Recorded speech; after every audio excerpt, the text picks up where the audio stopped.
Mic check, mic check, check, check, check. All right, so camera A, camera B, recording, audio recording. So some of these I'm going to give you kind of a prompt or something to talk about. Okay. And then if you can, just start off with whatever it is that we're talking about.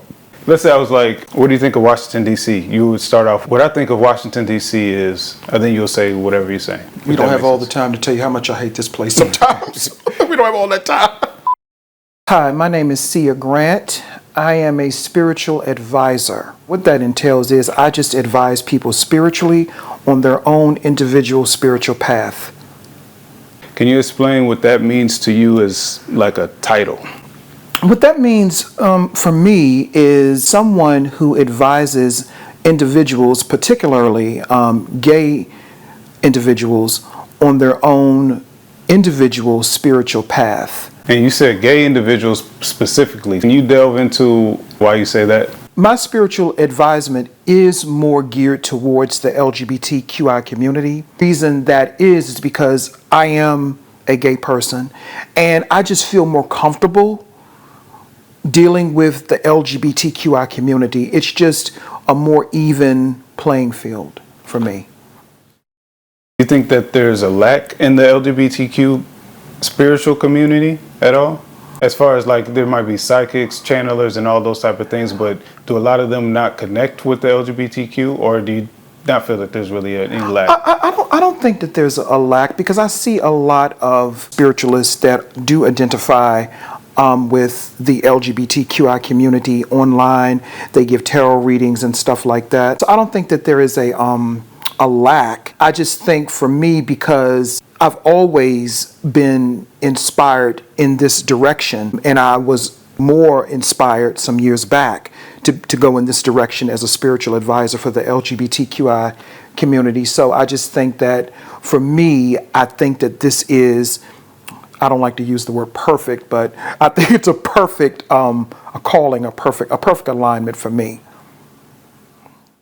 I've heard from lecturers in the past, they would say stuff like, they would say that the people that are in that type of lifestyle might have a easier gateway. If you've heard that, like from Bobby Hemmett, Brother Panic, they said they have like a gateway where they can pass in between a little bit easier, maybe because they've dealt with, or if they're a woman, then they've dealt with the masculine energy, and if they're a man, maybe they dealt with the feminine energy. So they're more fluid, I guess. They can enter and go in and out those dimensions a little bit easier. So anyway, can you just speak on that? Absolutely. I've heard all of that, and it's funny that you mentioned, because I remember there was a specific video that I heard of his years ago that really touched me. And all of that is true in a spiritual sense, that people that are gay, because we deal with the androgynous energy, and androgyny is not just about a look, or it's not just about fashion.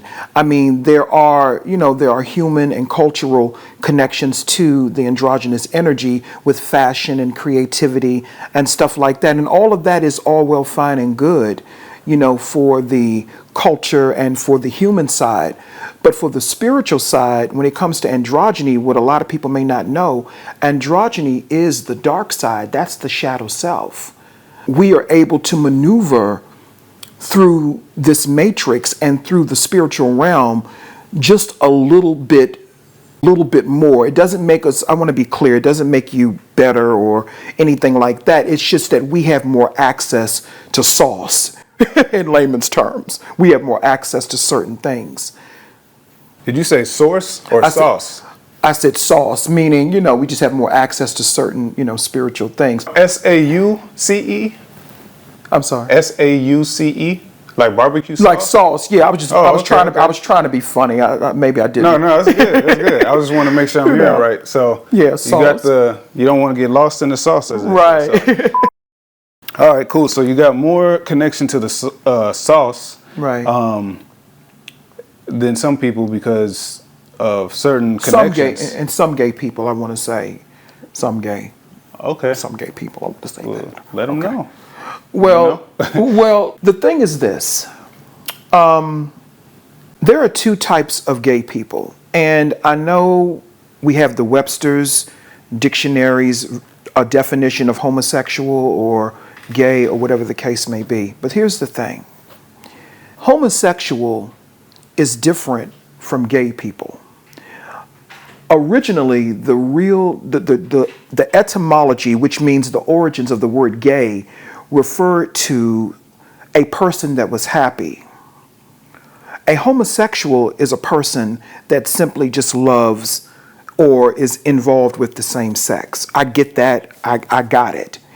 I think somewhere in the 19th century or maybe the early 20th century, the term gay was changed into the definition to refer to a person who was attracted to the same sex. A homosexual is a person that is ritualized. They have no connection to love, no connection to self-love. And if you want an example of that, look at what's going on in Hollywood right now. All of the ritualistic, clandestine, which means secret homosexual things that are taking place in Hollywood right now, that is not based on self-love, and that is not based on love. And unfortunately, the world is ran on that type of definition and version of gay people. So there is a defining difference between gay and homosexual. I am a gay person. I was not put under ritual to be gay. I was not put under ritual by sex acts. I am gay because I simply am I'm attracted to other men. It's just as simple as that. Whereas a homosexual person is put under ritual, and a lot of their, I want to say a lot of their interest in the same sex is based upon brutality.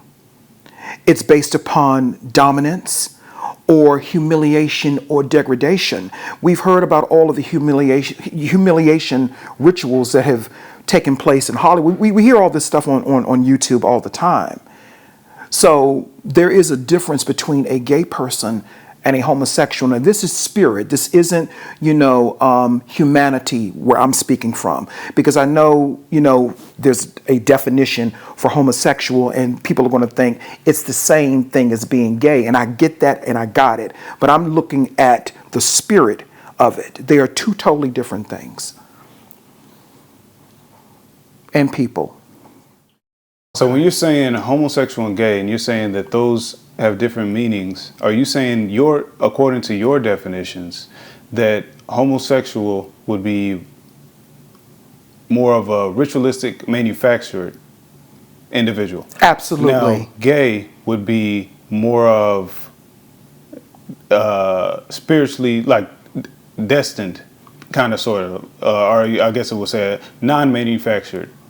But that's according to your definitions, right? And my personal experience, yes. Then there's, sorry. No, I'm sorry. From your personal experience, my personal experience of having so many interactions with so many different men and how they have reacted to being involved with another man.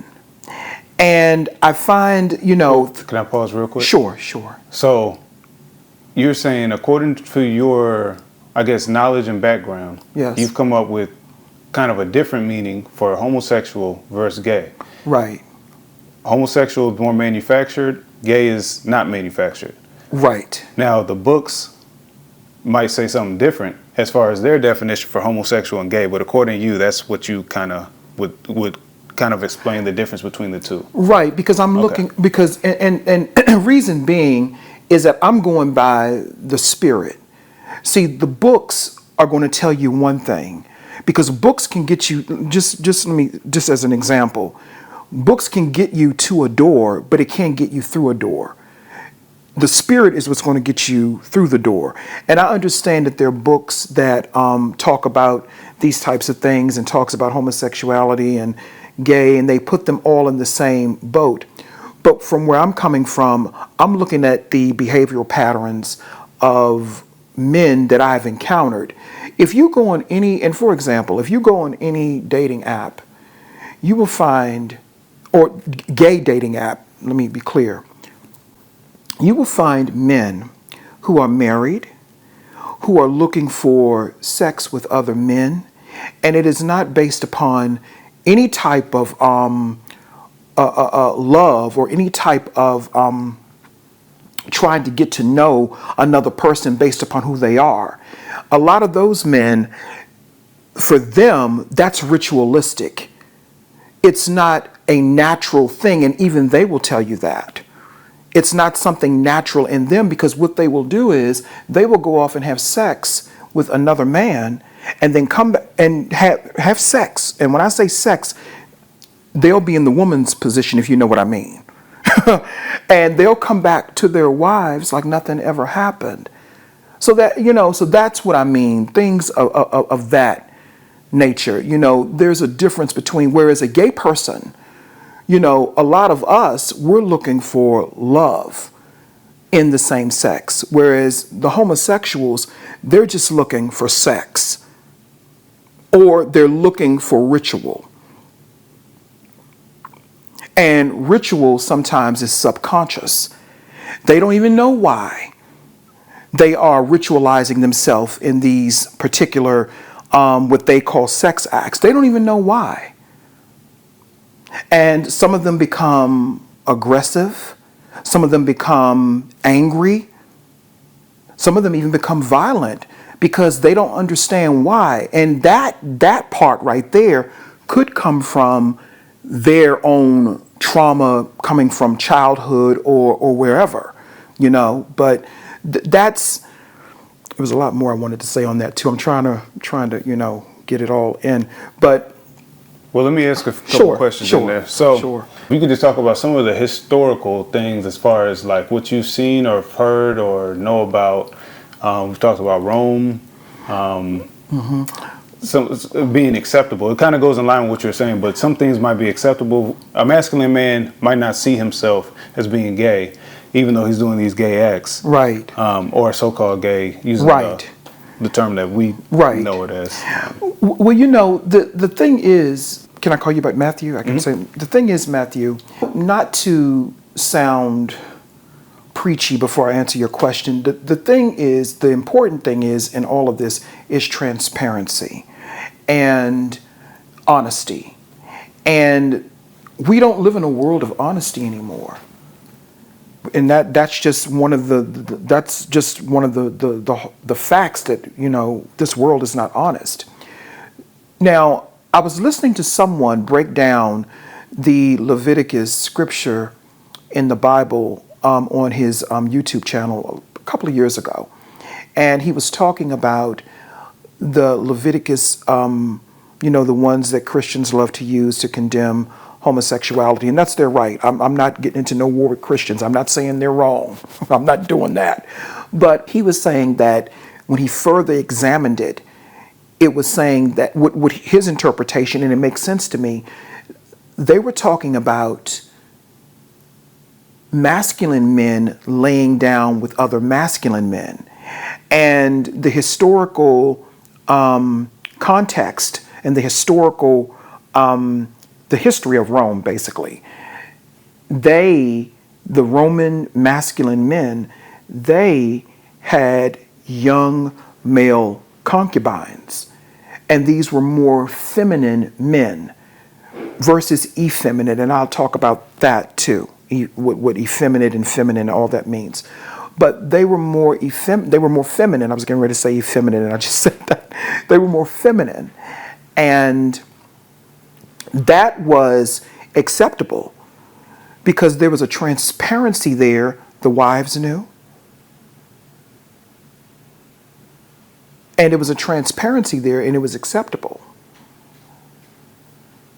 So that's one part of the historical context of, showing how they didn't see that as being gay. Now, however other people may have seen it, that's fine. However other people may have seen it, that's absolutely fine. But at that time, it was not looked at as a man being gay by being with a more feminine type of man. But the wives were okay with it. It was acceptable. I'm not saying that it should be in this day and time. Let me say that as a disclaimer. I'm not saying that. But I'm just giving a historical context answering your question. There's also, like, if we're talking biblical, some people may talk about, I wanted to say Babylon. It's not Babylon, though. It's Gomorrah. Sodom and Gomorrah? Yeah, that's where, because the word sodomy comes from that, I believe. So that's the biggest biblical thing that I've heard of. I know they said the men lying with men. There's that verse. Then there's the destruction of Sodom and Gomorrah. There's the Sodom and Gomorrah, where I think there was a lot of that sexual activity, and that's what they were saying needed to be destroyed. So do you have any thoughts just on that? Yeah, biblically, they do talk about Sodom and Gomorrah. However, what was going on in Sodom and Gomorrah was not just homosexuality. There was prostitution, incest, bestiality. There were all types of things that were going on in Sodom and Gomorrah that led God to destroy it. So it wasn't just about homosexuality. I think that is, I think that was the focus. That was the main focus, because again, the Bible and religion, it condemns homosexuality, and that's their right. They're not going to stop me from doing anything. So, anything else you want to say as far as history goes? We've talked about ancient Rome, talked about biblical stuff. Just to reiterate about ancient Rome, just to be clear, the masculine men who were married, who had wives, it was acceptable for them to have feminine men who probably dressed, I'm assuming, in drag, or what we would call transgender now. That was acceptable. There was no judgment, and there was no, it wasn't an issue, because there was transparency and there was honesty within that. So that was acceptable. So when the Bible was talking about, when this person was interpreting, this isn't my interpretation, I just agree with it. But when this person was talking about how the Bible was referring to men who laid down with men, they were talking about two masculine men laying down with one another. They weren't talking about the feminine aspect of another man being, how can I put it, being manifested in that way. They weren't talking about that. They were talking about two masculine men laying with each other, that was a detestable act. Now, this is somebody else's interpretation. I just happen to agree with it. So I just wanted to clear that up, just to be clear.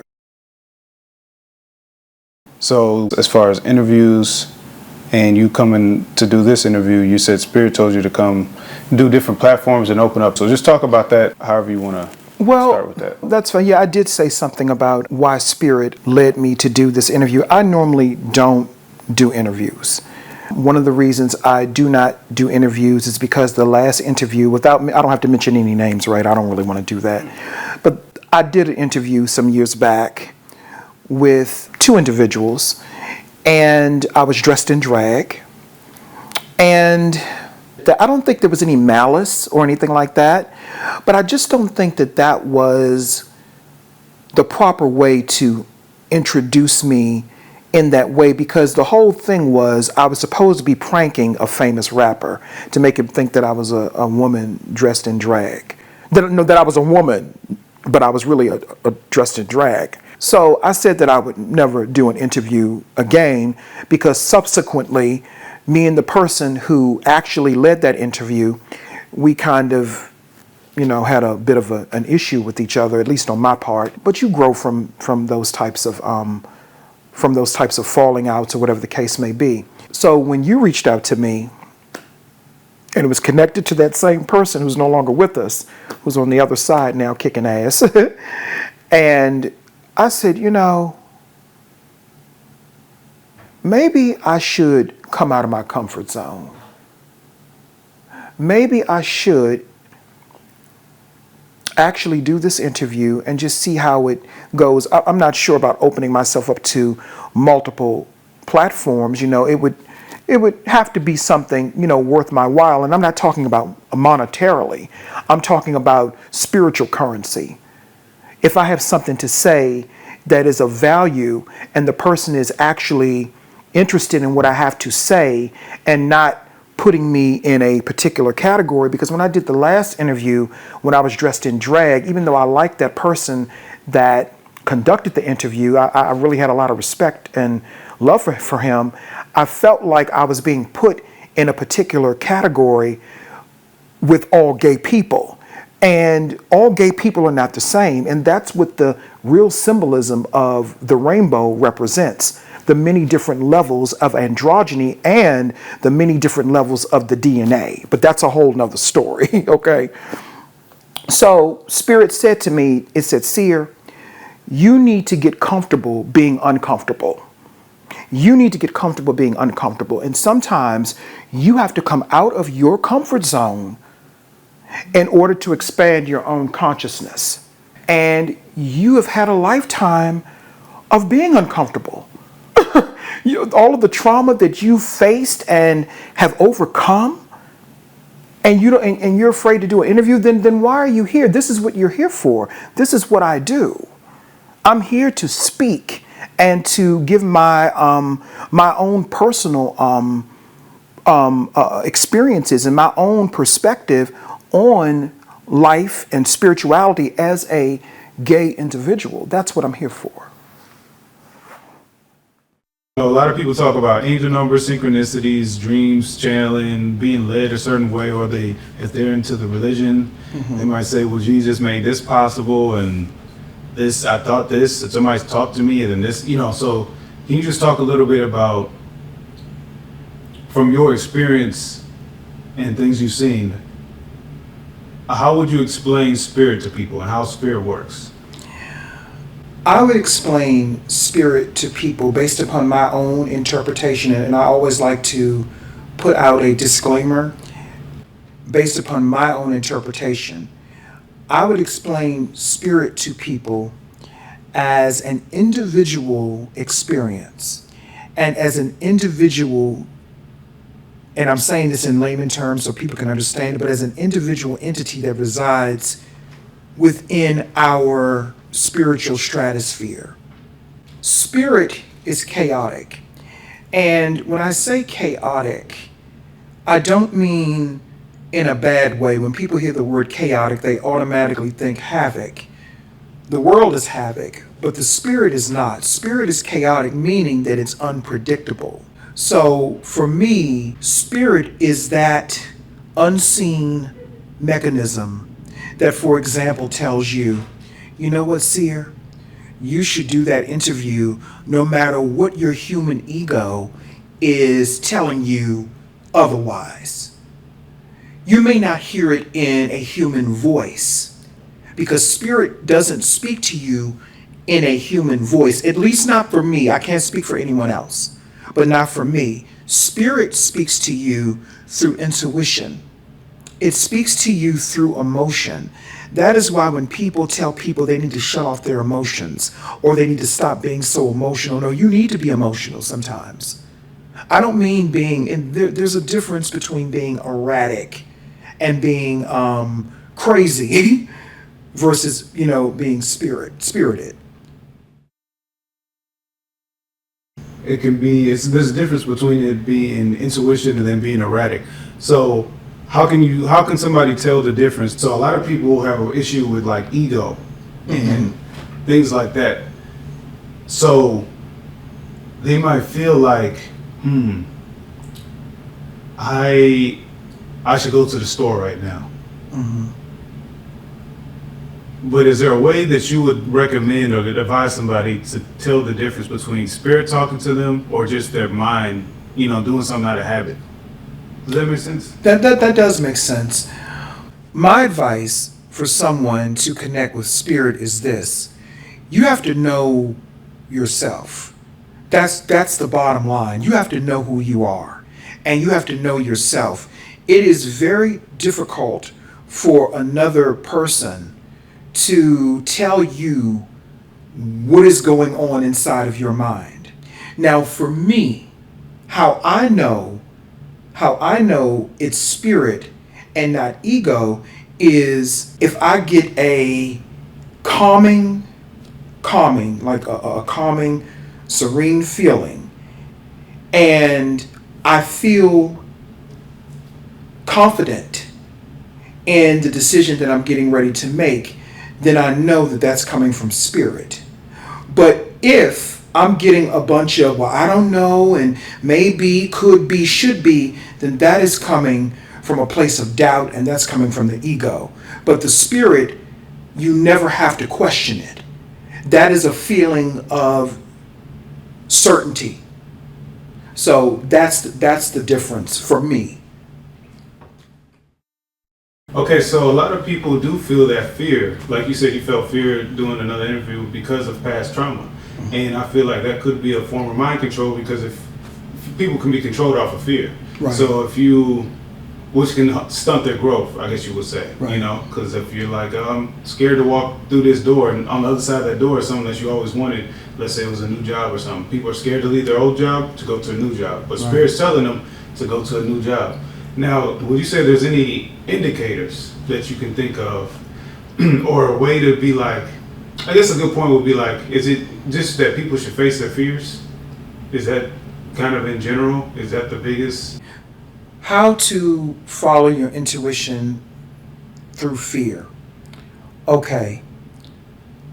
You have to get, and this may sound a bit harsh, but you just have to do it. You have to get comfortable being uncomfortable sometimes. Because here's an example. Let's say you've been working at a job for 15 years. Been working there, you make good money, but you're stressed out all the time. You're going home, not getting rest. Your marriage is falling apart. And then you have another job offer that may pay a little bit less. But you don't want to take that job because it may pay $10,000 less. But the job that you don't, the one that you don't want to take, that one is closer to your home. The hours are not as harsh, and it's a lot less stress in general. Spirit is trying to give you an outlet or an escape to something that will be beneficial to you. So you have to get comfortable sometimes being uncomfortable. I'm not making this about money, but I'm just making a point that is how you navigate through the fear. You have to do it. You just have to face it. There's really no other way to really explain it. You just have to either do the work, or the fear will engulf you, and ultimately it will destroy you. So it'll ultimately destroy you. It kind of reminds me of how people relate to demons. They talk about demons in church and stuff. Lecturers talk about demons and say they're daemons or geniuses, or it's part of you pretty much. Right, Different right. Oasia and all that type of stuff. Right. But maybe to that point, maybe there's a negative aspect where fear is that negative aspect. It's a demon that gets put on you, which hinders your growth to be your true highest self. Right. So I want to get back to that history. When we're talking about the history, you're saying there's the concubines, there's the side men, and some people have a desire. So I think what it is I think the point you were making is that it was acceptable, and it was so people would talk about it, and it was out in the open back then. And then maybe certain doctrines changed that it's not as acceptable. So now people are in the so-called closet, or they're trying to be on the down low, whatever. Right. Now it's hidden. Right. So then now they can't connect as freely with that, and now it becomes less of it being like a masculine man and a feminine man. It becomes two men type of thing. And so some people might start to not be as open about it, long story short. So you were talking about there's a desire that's there for some people, and not everyone acts on it. And we broke down can you just retouch that homosexual versus gay aspect that you were saying? Just kind of do it in a brief thing, and then we'll just go from there. When it comes to history, I have my own personal philosophy. When it comes to homosexuals and when it comes to gay people, there is a defining line. homosexuals are created. Gay people, and I should have said this earlier, are natural, meaning naturally aligned with that energy, whereas homosexuals, they are ritualized within that energy, and that could be through trauma, that could be through humiliation rituals, like I said, like they do in Hollywood, whereas a gay person is just simply a person who is attracted to the same sex, and that is a more natural form of androgyny. When I say manufactured as a homosexual, what I mean is I'm really focusing on the Hollywood effect. That's really what I'm focusing on. Because when you look at the so-called gay community in Hollywood, and then you look at an average gay person, something is not lining up in that sauce. I'm not saying you're asking me this, but I'm just saying this in general. I don't want to get political, but the gays that are well known in certain arenas in this world or in certain positions, that works for them. They pass laws, they pass bills to so-called help the LGBT community, but that only helps those people who are in certain political positions and in certain positions in the industry. That doesn't really help your average gay person. And that's because those people are up under some form of ritual.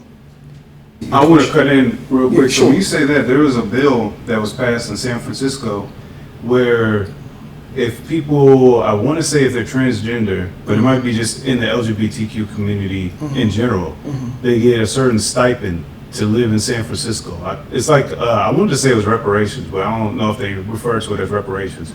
But they get paid to be part of that community, to live in that city. So do you have any thoughts on that? Because some people might ask, well, then what about San Francisco? They pay citizens that classify as LGBTQ. Like, are there any laws that might be for the actual LGBTQ community? Or is it all manufactured just to go against other communities? Or something like that.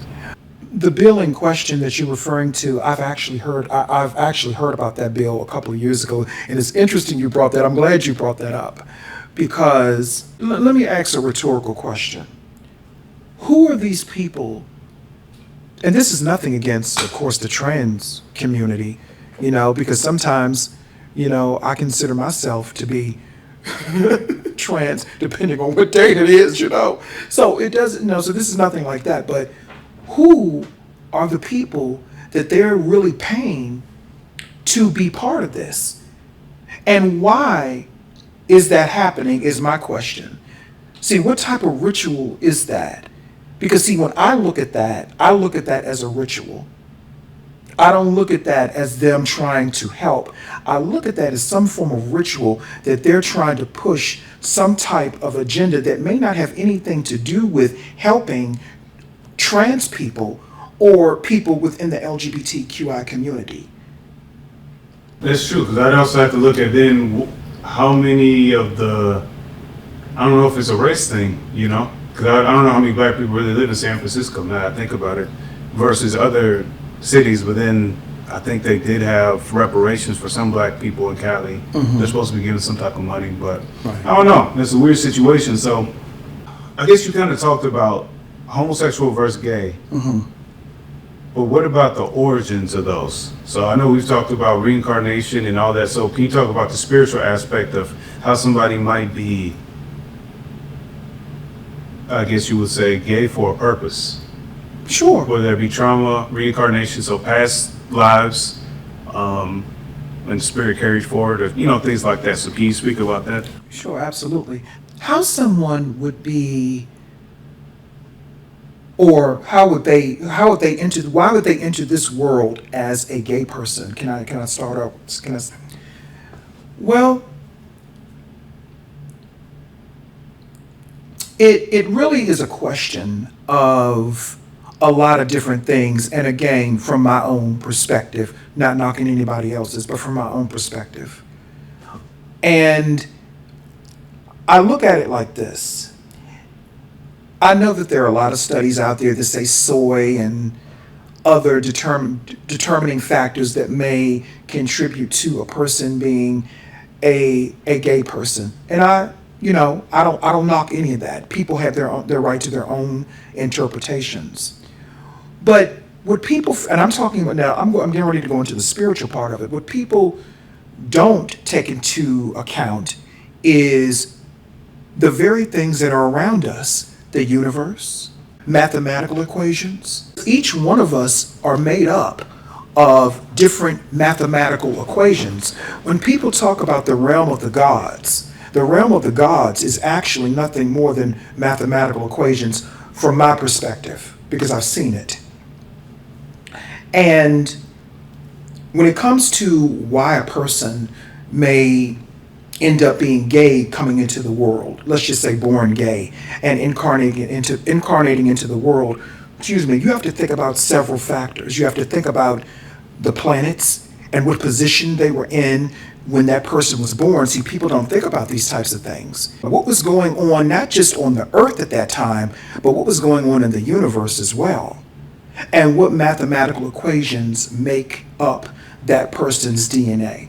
When it comes to past lives, I think that does also play a very pivotal role in whether or not a person may embody certain desires that they carry over from a prior dimension, a prior life.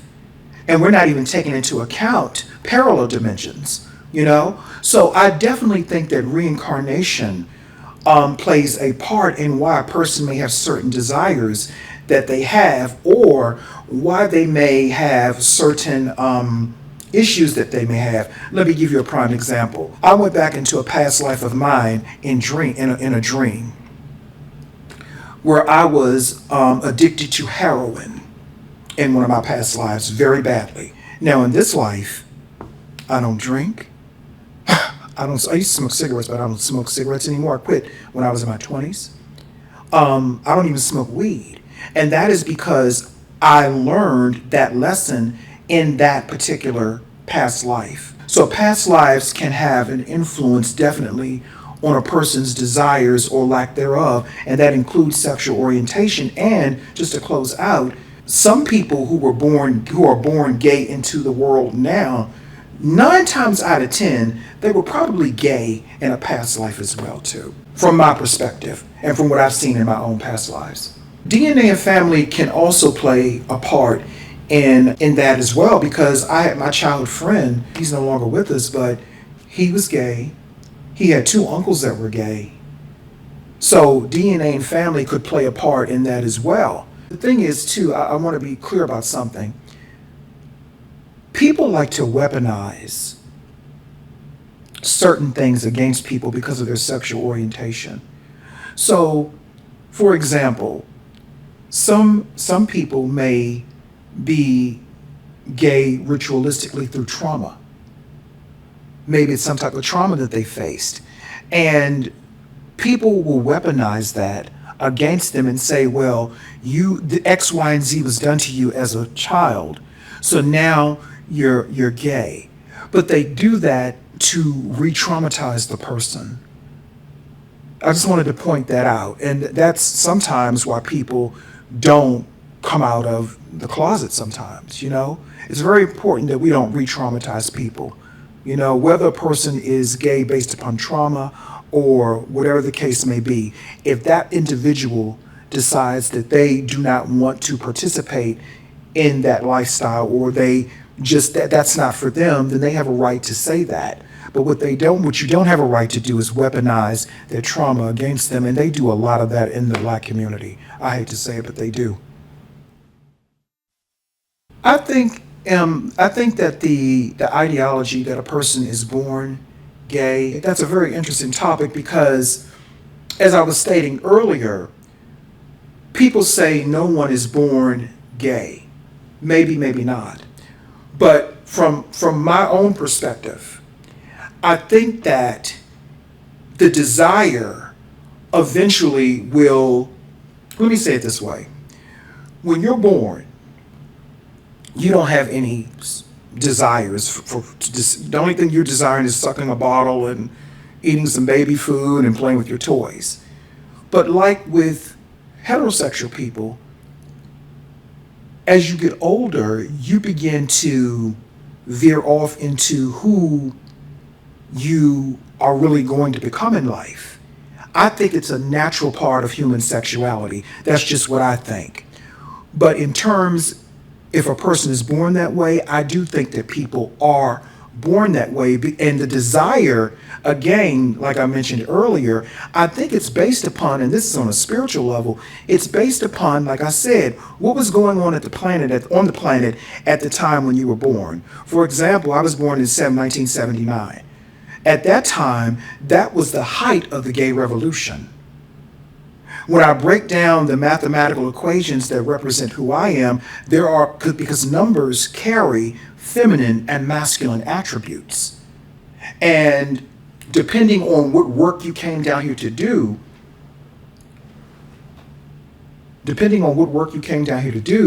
it's just a question of your own spiritual development and your own choice as far as before you came into the body.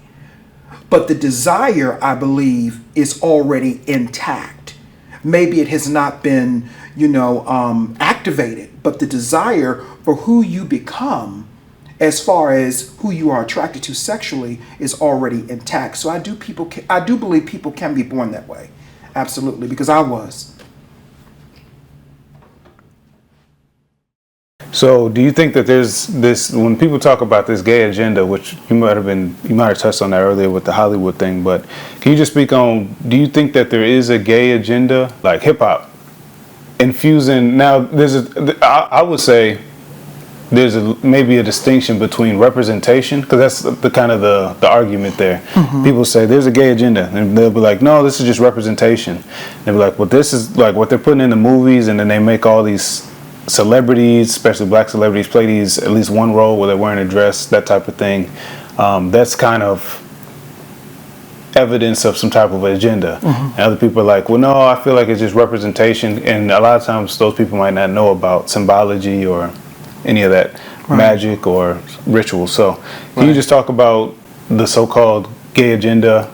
Absolutely. The gay agenda, to me, from my own personal perspective, and I like to preference everything with that, because I want people to know I'm not trying to influence anybody. But the gay agenda to me is exploitation of the LGBTQI community. That is the gay agenda to me on one front. Other front, where I think that there are many agendas within what people would call the gay agenda. And I think, and let me say this too, I think what people need to do, they need to separate gay from the LGBTQI, because LGBTQI, that's a political movement. That's a political movement, because it was at one time, it was just being, it was just you were a gay person, or you were a trans person, or you were a bisexual person. That's all that it was. But once people in politics and once people in Hollywood started getting their feet into this arena or this pool, then you started noticing that everywhere you turned, they were trying to promote something that had to do with a person being gay, or something that had to do with trying to force a particular ideology down someone's throat. Now, this has nothing to do with your average gay people, or at least I hope that it doesn't. Because me personally, I don't want to force myself on people. If somebody doesn't like me, can I curse? Fuck them. I don't give a fuck. Simple as that. I'm not going to force anyone to like me. I used to watch a show called Dance Moms. There was a young girl on there named JoJo, and she came out of the closet when she was very young. And she was recently she did a concert or something, and she influences a lot of children. A lot of kids look up to her. And she was drinking vodka on the stage out of a bottle, and a lot of people were upset about that. You see, that's what I mean when I say ritualization, agendas, and stuff like that. That's what I mean when I say that. So, yes, I do think it's an agenda, but I don't think that every gay person should be at fault for what they're doing in Hollywood. That is a Hollywood agenda, but unfortunately, the world is ran on agendas now. So, and just can I say one thing before you go into that?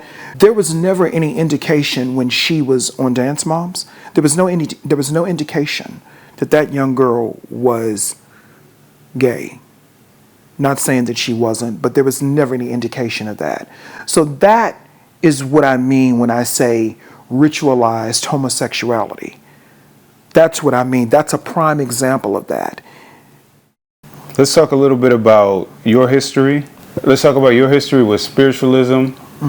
First off, so where are you from? I'm from Washington, D.C., born and raised. Okay. So you've been in the city for a while. You had to talk about spirituality in D.C. What would you kind of say? I would say spirituality in D.C. is very dismal, to say the least. D.C. is a very dark, sinister place. Just truth. I'm not going to sugarcoat it. I'm not going to say it's butterflies and moonbeams and sunshine. No. D.C. is a very dark, sinister place. It is similar to Gotham City from Batman. I'm just being honest. And you have to have a certain amount of spiritual enlightenment in order to navigate through the madness here in DC. I really, truthfully, and this is just my personal belief, I truly believe that DC was created simply to do weird CIA experiments on people. That's just my own personal opinion. But DC has been a very difficult place to live. The entire, for example, long before your time, the entire AIDS and crack holocaust this was the central point for it. Well, not out here in Maryland, but in the city part of DC. There was a major holocaust that took place here that took out a lot of the creative gays, and not to mention the crack holocaust, which is all intertwined with each other, which was all another big ritual to take out certain people and to replace them with other people. Just my own personal opinion. And my family was affected, family, friends, and my family was affected by this tremendously here in DC. You say the creative gays. Can you go into that? What do you mean by creative gays? For example, my childhood friend, he was a hairdresser. He did people's hair. He did fashion shows. Local here in the DC area, he did all those types of things. The creative gays that had something to do with fashion and, things of that nature. And not even just here locally, just on a side note, I'm thinking also about all of the gays that died in that AIDS Holocaust of the early 80s and the mid 80s. I mean, it was such a depressing time in history, in the 1980s. It really was. Can you talk about some of your history coming up from 79 and up, but then just kind of growing up, and also how that relates to you spiritually?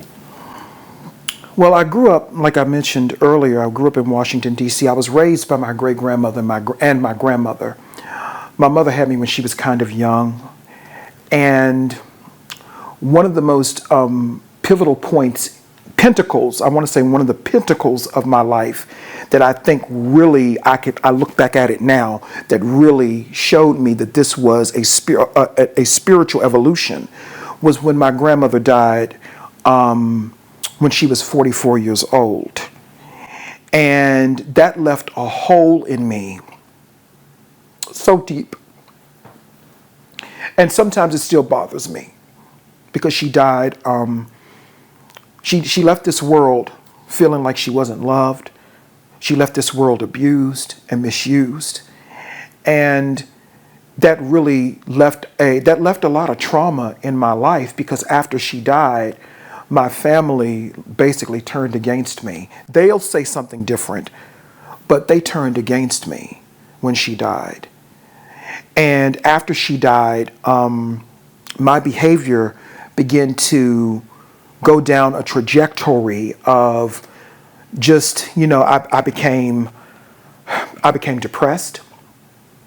I became, people were not able to manage me as a child. And when you have all of those elements put together, that opens the door for certain entities to come in, and I'm talking about human entities, to come in and try to alter your course. But when my grandmother died, that was when I knew, not then, but I looked back later on, that was the pinnacle of my spiritual growth. I knew then that I was down here to do some serious type of work. As bad as that was, kind of when we go back to the duality thing,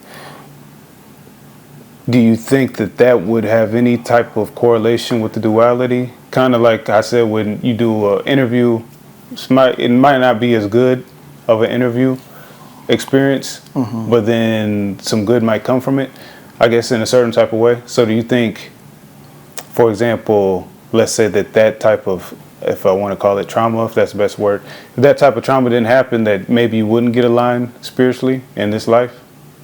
Does that make sense? That makes perfect sense. I do think that that type of duality, everything that you just said, I do think that for some people, for me, for what I came down here to do, I do think that is a possibility.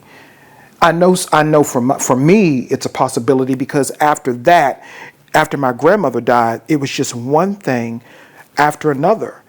But I do think that going through that experience and going through that trauma, I do think that helped me to expand my consciousness, and it helped me to be able to be a self-loving person, not in a egotistical way, but in a way where I could be of service, possibly, to someone else.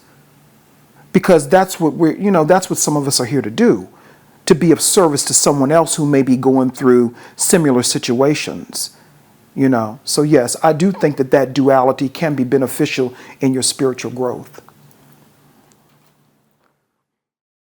Can you talk about some of the other spiritual important things that you can kind of note from your past, and then also note what things spiritually kind of opened up for you or connected, just over your lifetime? It don't got to be just childhood, just pivotal things that you remember from your lifetime where you're like, that happened, and then I learned this and I learned that, and then this is how I got introduced, that type of thing. I'm gonna skip ahead to my adulthood. Is that okay? I'm gonna skip ahead to my adulthood.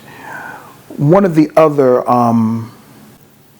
other pinnacle points of spiritual evolution that really influenced me and really had an impact on me was when my friend passed away in 2016. And I cannot say enough how this man was it was such an honor to know him. And he was such a great human being, no matter what his human issues may have been. But he taught me, without saying it, without doing anything. See, spirit is not physical. Spirit is fluid. Spirit is invisible, and you can't really, it's not tangible. But when you, for example, when you sense that another person has a good spirit, or another person has your best interest at heart, you know that. When you walk into a room, you know if the people like you or not. You can just pick it up. You know if the energy is funky or funny. You know what I'm saying? You know. And when this person died, when he died, it left me devastated more than I had ever been before in my life. But it also took me back, and see, this is where I pull it all together. It took me back to the trauma of losing my grandmother. It took me back to that, because sometimes trauma on top of trauma, spirit will say, hey, listen, I know you're going through this, but do you remember this? You still have not dealt with that. So sometimes, just for people out there for their own information, sometimes if you are going through one form of trauma and you find yourself reminiscing about another form of trauma that you went through in the past, that's because Spirit wants you to deal with that as well. So being on a spiritual path is not an easy journey. It's not woo-woo out there somewhere. It's right here. And I know you say you want to skip past the childhood part, but I wanted to see, taking it that nobody knows your history or you never heard anything from you before. Right. Can you fill them in a little bit about some spiritual aspects that you just might know about? So from what I know, you say you had some channeling or certain things come in dreams. Right. So can you just introduce people as far as who you are with that? Sure, absolutely. When I was a child, one of the things that did happen to me, this was an experience that I had when I was a very young child. I don't know what you would call it now. I guess you might call it channeling. But there was a house that we lived in D.C., a street called Water Street. And a lot of these houses in D.C. are very old. So it has a lot of history. I was woke when this happened. I started seeing, and this is some real may seem scary to some people. But And when he says he was woke, that means he was awake. I was awake. You know, some people now they took over the word woke. So Right, they might right. think you mean you're conscious. I was right. Thank you. You were awake from your Right, sleep. right. Thank you for emphasizing that. I was conscious. I saw goo and blood and gore coming from the walls of that house. I don't know why. But I remember that. It was the most horrifying. And then it just disappeared, and everything started looking like it normally did before. I remember one time I had a sick relative that was in the hospital. She's okay now. She was my cousin. And I really think that I thought that she was going to expire. We all did at one point. And I saw her face just melt. I just saw her face melt. And then the next thing you know, her face was back to normal. See, these are some of the experiences I had as a teenager and as a child.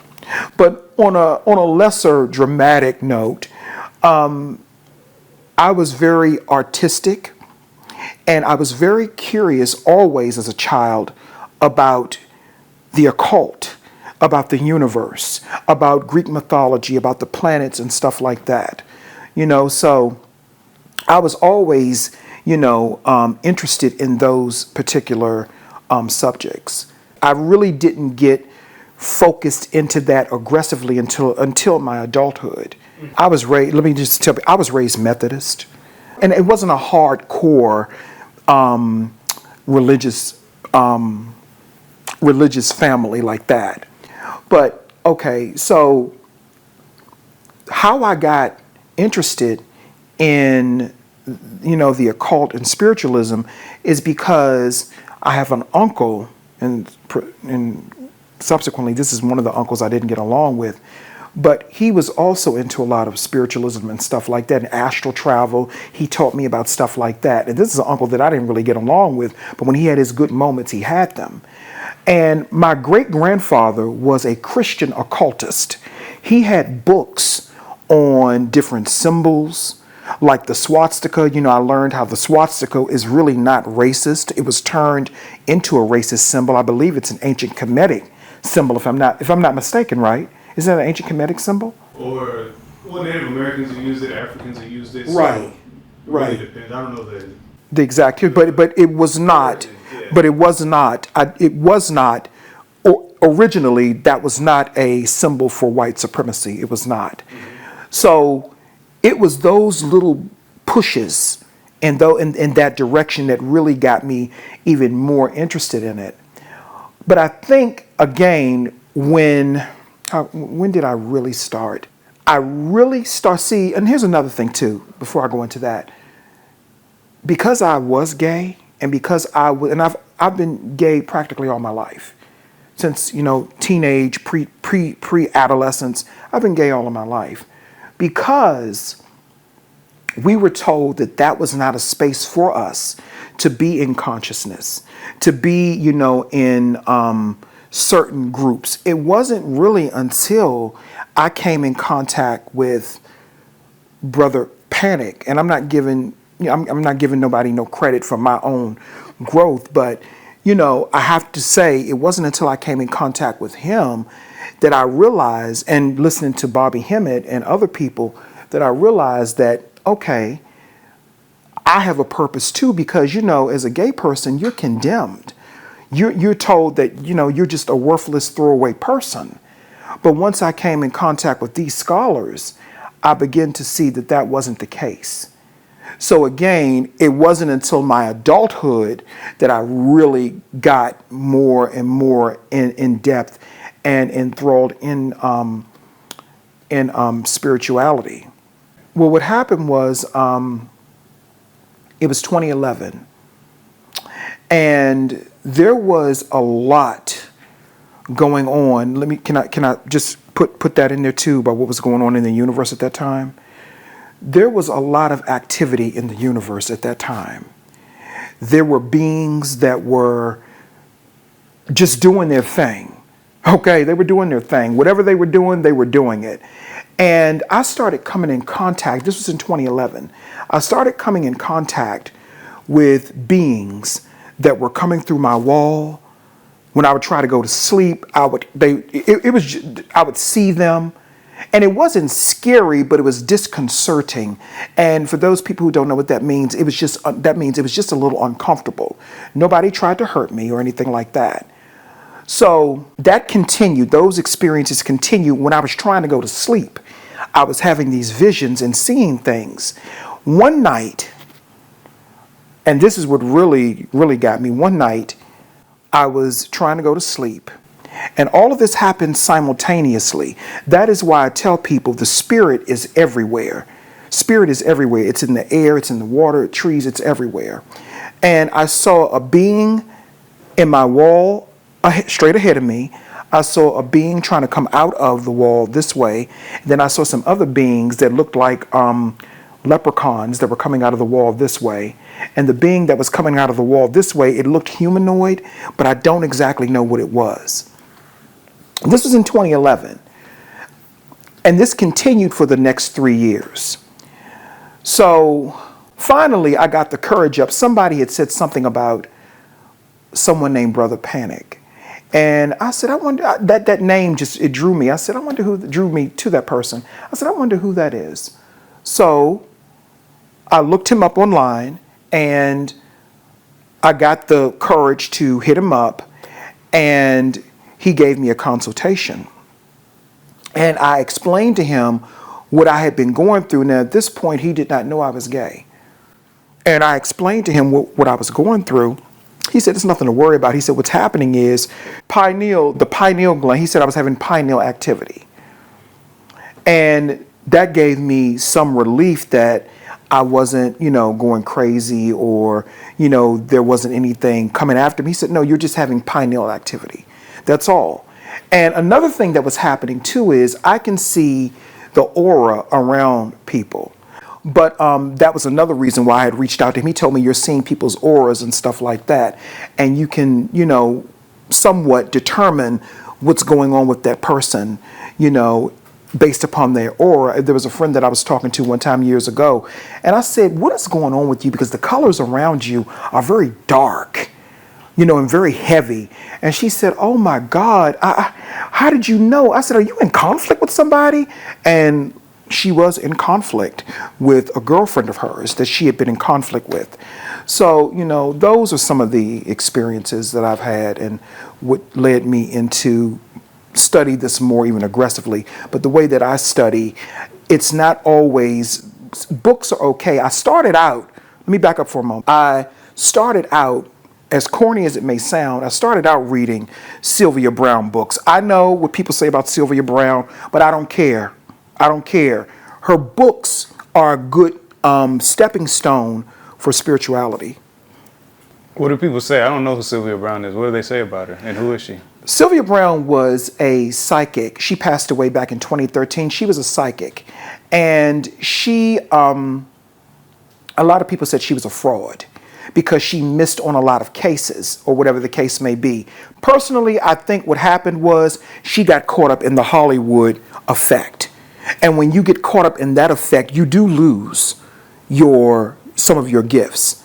But I think she was the real deal at one point because she gave me some information on a free call she gave me that was accurate. That was very accurate. I don't know about the other stuff about her missing those cases. I get it, got it. But she gave me some real information about my past lives. She said one of the reasons that I had been suffering with a lot of, sadness and depression at that time, she said, because I've also lived a lot of past lives as a soldier, and I saw a lot of bloodshed. And just going back to past lives for one moment, that also can play a part in why I have had some of the traumas that I've had in this life as well. Can you imagine seeing a lot of bloodshed and people being killed? And in my dreams, that was confirmed before she even told me that. So I just wanted to say that. But Sylvia Brown's books, are they occult? Like, is she talking about Gnostic Christianity or like what is she talking about? Exactly. She studied the Gnostic Christians. It's something Nova Spiritus. She studied the Gnostic parts of Christianity. And her books talked about life on the other side, what happens when you die, the process of that. And she simplifies it so you can understand it. For example, what we call the other side or heaven is in the fourth dimension. She was breaking this down in her book, and how you see the tunnel of light. Well, some people may not see that, but it just gives you a simplified understanding of life after death and reincarnation and what your purpose is for coming down to earth, stuff like that, So I started off with those books. And then, the consultation with Panic, and then from there, I guess, did you just start watching lectures? And, well, actually, I had a question. You said that was 2011. So did you fear, or no, not the book part, but the part where you were seeing the different beings and stuff. You said that was 2011. Yes. So did you fear at all the 2012 Mayan prediction with the world ending? What were your thoughts on the whole? Did you know about that, the Mayan prediction 2012? Yeah. What was your thoughts at that time about that whole thing? Well, my thoughts on the whole 2012 end of the world prediction, I was afraid because I started hearing about that when I was in high school, when I was 16 years old. And I heard people saying that the world was going to end, that there was going to be some type of big, massive cataclysm that was going to end the world. But can I go forward to as I got older and I began to understand the cycles of the earth has always gone through these cataclysms. It wasn't really anything, gloom and doom. And what I began to learn is that it wasn't necessarily a physical shift that was happening. It was a spiritual shift. And gay people, this has nothing to do with sex, but gay people, because of our frequency, we were supposed to help the planet raise its frequency. Everything that's been happening from 2012 up until now, and I'm getting ready to say something that may sound a little crazy, but all that stuff that went on with Trayvon Martin and all of that is connected to the rise of the frequency of the planet. But people missed it because we got caught up in the trauma. So the 2012 prophecy of the world ending, the world did end, but we just missed it. It did end. We're in a totally different frequency, and some people raised, others stayed the same, and maybe some even dropped to an even lower frequency. But as gay people, that's another thing I wanted to say, just on a side note. We also came into the world to help raise the vibration and the frequency along with our heterosexual brothers and sisters. You know, that's another part of our journey here on this planet as well. But yes, that 2012 prophecy, that scared me too. And then moving on from 2012, so you had the consultation, and then were you just watching videos and kind of listening to the blog talk lectures and stuff? And Yes. that's what kind of raised? Okay. Yes. So what would be like the top things that you learned that was like, wow, that really advanced that you would think that the world should know? Like that the key points that you learned that like flipped everything inside out for you and took away the veil? Oh, wow. One of the key points of what I learned that really gave me, I'm going to say, an aha moment. I have to go back to when my friend passed away in 2016. I have to go back to that because that was a key moment. That's just one, by the way, that's just one. That was a key moment. And when I learned that, number one, that gay people could have soulmate connections too. That's number one. The other thing that I learned is the importance of spiritual individualism and knowing that you don't need anyone. You don't need anyone. People can guide you, but you don't need anyone to travel this spiritual journey with you. That's number two. Number three, I think one of the biggest things that I learned is that most of what we see, including our own bodies, is not real. It's not real. The titles that we call ourselves is not real. That includes names, sexual orientations. None of these things are real because in our true state, we're androgynous. And there is no name, there is no bigotry, there is no, when you're in your true state, there's nothing but bliss. And I think that is one of the biggest things that I want people to know, that we have been bamboozled with fear, lies, and misinformation about spirituality. Sure, there's negativity, but we're supposed to transmute that. And how do you transmute that? You transmute that by facing it. There's really, and this is another thing, I guess I have four, there's really nothing to do. People think that you have to do all of these. You can do rituals, of course. I'm not going to tell you what the rituals I do for myself. No, that's personal. That's personal. You can do rituals. You can do magic. You can do voodoo. You can do witchcraft. You can do whatever you want to do. But ultimately, my perspective is it's about creating your own reality.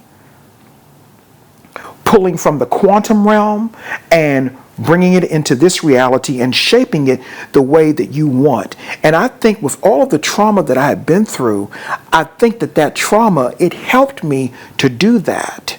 No, nothing is going to be perfect in the physical realm.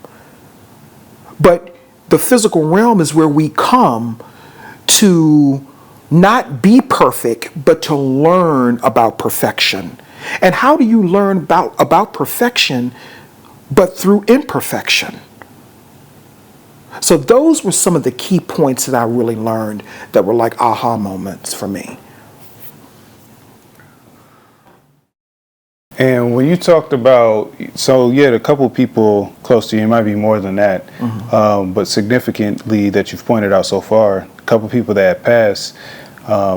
So when you were younger, grandmother, and then somebody that you knew when you were older, Right. 2016, you had to overcome the grief and things like that. So to anybody out there that might be dealing with grief and things like that, not everybody's going to think the same way as you, because you might be a little bit more on the enlightened side, and they might be on the ego side where they can just get caught in this loop. But Right. if you did have to give some type of advice to people dealing with some type of grief, what advice would you give to them? The advice that I would give to people who are dealing with any form of grief, First, I would always tell people to get you some counseling if you feel like you need to get counseling. Go to a professional and get you some counseling if you need to do that, because I had to do that myself because I was becoming suicidal in my grief. I was at a very low point. And when I went to the psychiatrist, I asked him, I said, could you please put me on some tranquilizers to calm my nerves? He was an Indian guy. He said, no. He said, no. I said, what? My therapist was sitting right next to me. He said, no. He said, you have to go through this. And at that point, and I'm talking about when my friend passed away in 2016, this was the result of that, because I was so devastated. I was crying all night long. I couldn't eat. I couldn't sleep. I was tormented. You know, even his spirit was even coming to me, trying to comfort me. I felt it. I saw it. He was around me, and that's what really got me through it. But I would advise anybody, if you're dealing with grief, allow yourself to grieve. You cannot put, I'm just starting to come out of that within the past 3 or 4 years. So allow yourself to grieve. Allow yourself to grieve, because grief, there is no expiration on that. You know, but if you feel like it's engulfing you or it's taking over your life, I would encourage people to seek some type of counseling, you know, spiritual or otherwise.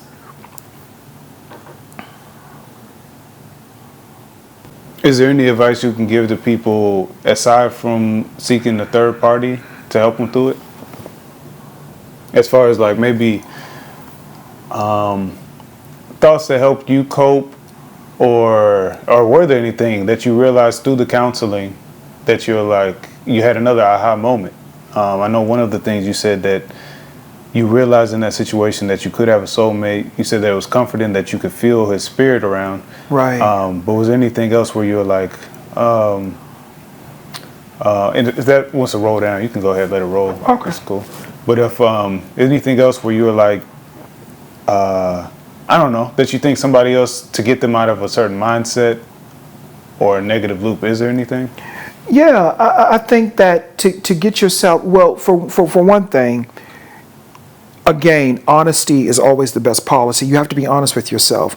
If you're grieving and you feel like you want to have a ugly cry and you crying and snot coming out, let yourself do that. Let yourself have that. If you feel like you have to break down, go ahead and let yourself do that. You have to let yourself do that. You cannot hold those emotions in. You have to let yourself do that. If you feel like that you need to have a breakdown, you have it, because that's where you're going to find your breakthroughs. You know, like I said, for me, because I am more spiritually in tune, I guess, and that's not to put myself on a pedestal, because that's not what I do. But for me, what really got me through that was the fact that I knew his spirit was around me. You know, I knew that he was around because I actually saw his silhouette. He was dressed in a suit and a tie because he was a political type of person. He was black, but he was a political type of person. So he was dressed in a suit and a tie, and I kept seeing him. He kept coming to me in my dreams and, you know, showing me the various connections that he and I've had throughout lifetimes. In one lifetime, he was my sister.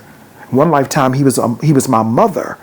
You know, so we've had a very, very long history with each other, me and this person. So just to sum it up, if you are dealing with that type of grief, you just have to deal with it. You have to let yourself deal with it. I don't say that to be cruel. What I'm saying is allow yourself to feel. You have a right to feel grief if you lose someone that you love. You have a right to that. And don't let anybody take that away from you. That is not only is that a physical process, it is also a spiritual process. And for me, it was a spiritual grief as well, because that was a soulmate. When you lose a soulmate, that is one of the worst feelings in the world. That is one of the worst feelings in the world. But that would be my advice for people. You said that you have to let yourself grieve, and if you got an ugly cry, you got an ugly cry. Right. So there's men that are told they're not supposed to ugly cry. They're not supposed to cry. They're not supposed to be feeling. And can you talk about these gender boxes people get put in where they can't cry or they can't do that, or girls, you can't play with masculine, boy toys and all that type of stuff. Right. And how that might influence the energy. Well, I think, in terms of the pigeonholing and the myopic views of gender and gender roles is a very important topic. Men need to cry more, especially black men. You don't have to do it publicly. Crying is not really a weakness. Crying is a strength. And I'm not talking about being a whiny, complaining. See, people get things, misconstrued, and they get things mixed up. We're not talking about complaining all the time or whining or being a coward or showing signs of weakness. If a warrior in battle loses his entire family, he's going to cry. A warrior's cry at the moon in the middle of the night, so loud that it's going to open up the universe so he can go after the person that took his family out. That's a warrior's cry. Where the imbalance comes in is that, and this, I don't know if this may veer off, but I'm just going to say this. Where the imbalance comes in is, and I talked about this on the lecture I did on the talk shoe thing, how there's an imbalance on the planet because feminine energy is being suppressed, not effeminate energy. We're not talking about what you see in people like, Bobby Light and Saucy Santanas. We're not talking about that. That's effeminate energy. That's not feminine energy. And I don't give a fuck who gets offended by it. That's feminine energy. That's not feminine energy. We're talking about feminine, creative, understanding, wisdom. That type of energy is being suppressed on the planet. So they tell men, you're not supposed to cry. But the men who don't cry, what comes out of them is effeminate energy. I look at some of these so-called straight men, and I was having a conversation with someone about this not that long ago. I look at some of these so-called straight men, and I tell all heterosexual men, start calling yourselves heterosexual, because straight can be negotiated. You know what I mean? Straight can be negotiated. But when you say you're heterosexual, that's a stamp of approval. I've seen some of these so-called men who are supposed to be, part of Stratus stuff, Manus stuff. I see some of these men, and the qualifications that they want in a woman is actually what they're going to find in somebody like me. So why don't they just go and get them a man? Because the energy, they want to suppress feminine energy. You want a woman, but you're asking for the qualities of a man? That doesn't make sense. For example, historically, men are supposed to go out, make the money, and bring the money home, or whatever the case may be. But I know we're living in the 21st century and women can make their own money and stuff of that nature. But I was watching something where this guy made a statement to a woman, I can go to my bank account and pull out $100,000. Can you? And even I was insulted and appalled by that because, first of all, you don't talk to a woman like that. You don't talk to women like that. If you're supposed to be trying to court. Number two, women are supposed to be chased, and I'm talking in heterosexual terms, women are supposed to be chased by the man. Women are not supposed to chase men. But a lot of these little YouTube clips and stuff, it has changed the entire atmosphere. Now remember, I was born in the 70s, so I saw a different type of interaction. So I do also understand we're living in another time. But that still doesn't mean that that doesn't create an imbalance, and that it hinders, or what I was saying earlier about the feminine energy, it suppresses the feminine energy on the planet, and it creates a mutation which we call effeminization.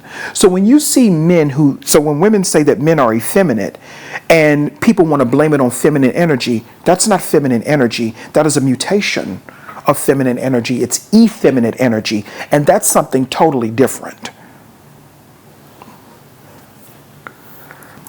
Yeah, and to that point, also, I mean, even in that clip, if it's the one I'm thinking of, I mean, you could see the materialization of that energy. So it might be over masculine, because everybody's talking about that dude's body. Is the big buff dude? Yes. Super buff? Yes. Yeah, so if he's the one super they said buff, that the one they said, I think, or something. Yeah. That's it. Yeah. So if he's That's a plumber and he's super buff, That's it's if there's a spectrum of masculine to feminine and you're supposed to be in the middle, he's all the way to the left, let's say, maybe. And then that creates that imbalance. So I was saying on the physical plane, you might be able to see, like physically see that he's like, well, let me get super buff and, you know, whatever. So I'm just saying it could also show out in imagery. Right. When you talk about seeing different beings and stuff, and you said you weren't really scared, but you saw like some leprechaun-looking people. You saw somebody look humanoid. You might not be scared, but like, I guess, why aren't you scared? You know, seeing something that it's like, or is it just the energy doesn't make you scared? They don't look sinister. Well, do you really want to know why I'm not scared? You know, I've never seen anything, so I'm just thinking if I saw something, I might be, you know what I'm saying? But well, the reason I'm not scared, and Brother Panic had to remind me of this, you know, when he and I had our, rapport with each other. Let me hold 1 second. Okay. The reason I was not scared is because of my spiritual background. And I'm not talking about in this life. I'm talking about just the countless experiences that I've had in prior lives and the things that make me who I am as a spiritual being having a human experience. Let me explain something, and I'm going to make this kind of quick. We all have our dark side, even me. We all have our dark side. And because I'm more comfortable with my dark side, and I'm not trying to relate those faces to being evil or anything like that, but that's what people understand, so that's where we will go. Because I'm so comfortable in my darker side, that is why those images did not scare me. That is why when I've seen other images, they did not scare me, because I'm comfortable in my dark side. The darkness that goes on in my mind sometimes, it stays in my mind as you don't manifest it, but that helps you to balance whatever imbalances you may have within you, because darkness cannot exist. I mean, light cannot exist without darkness. So those faces that I saw, they represented the many different aspects of who I am. And they manifested on those physical levels. And once I faced them, I never saw them again. So I wasn't afraid of it, because I've been, and I'm not saying this is going to sound kind of, kabuki, but I've been all throughout this universe. And I've seen so many different things. So that's why it did not scare me. And I know this from my own, meditative spiritual experiences and things that I've seen. So it didn't scare me. I've seen things that were even more scarier than what I just described to you, but I won't get into that.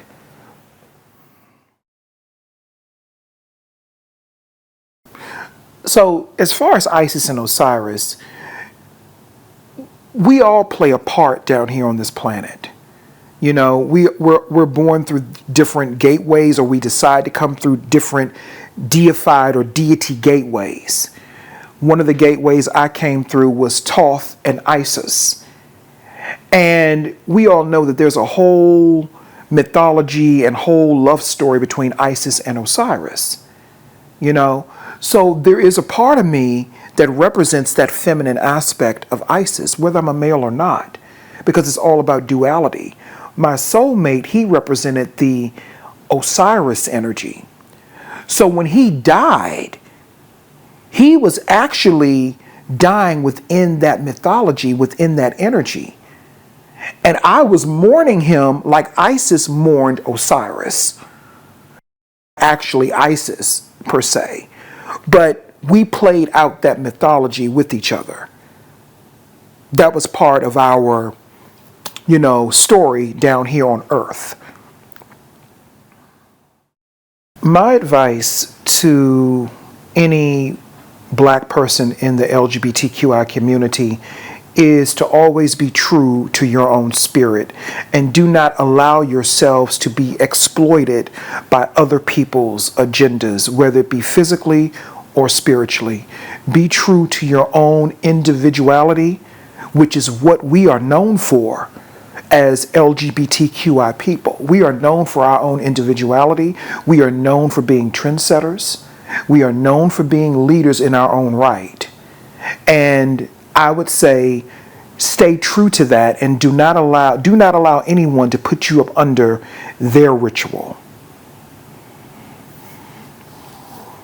If you want to go up under a ritual, ritualize yourself. Spirituality is really all about you, meaning your own individual path. It's all about you. So do not allow yourself to be put up under other people's rituals and other people's agendas, and just stay true to your own personal individual path spiritually. And know that the trauma that you go through, that is here to help you grow. Advice for black men in the world, all across the world.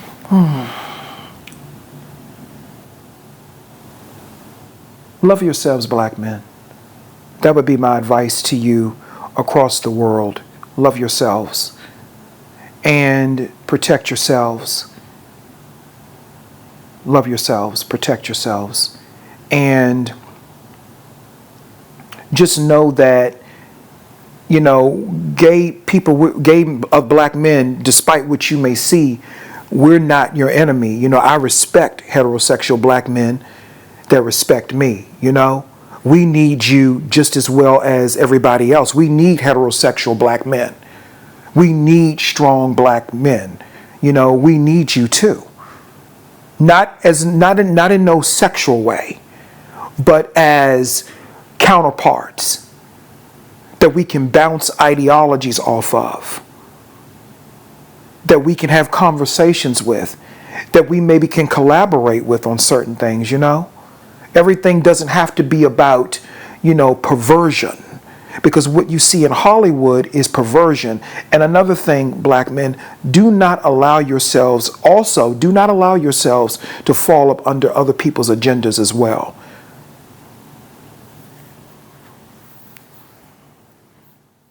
One piece of advice that I would like to give to the world is everything does not have to be so dismal. I know that we live in a world right now where everyone is telling you, follow me, I'll set you free, listen to me, I have the answer. And this transcends race, culture, all of that. I'm speaking to the people of the world. Again, and I don't want to sound like a broken record, but individuality is so important. And I want people to know that your lives and your worlds, it does not have to be dismal. It does not have to be based upon someone else's dismal, twisted reality. And when I say that, I'm talking about the politicians that lie to us, the spiritual leaders that lie to us, The entertainment institutions that manipulate and lie to us. They want us all to believe that we live in a dismal world and there's no hope. There is always hope. And I'm not talking about the false hope. I'm talking about the hope of your heart, the hope that's within you. That's what I want the world to know, that there's always hope and there's always optimism, even in the darkest hours. And when it's too dark, you just turn on a light. That's it.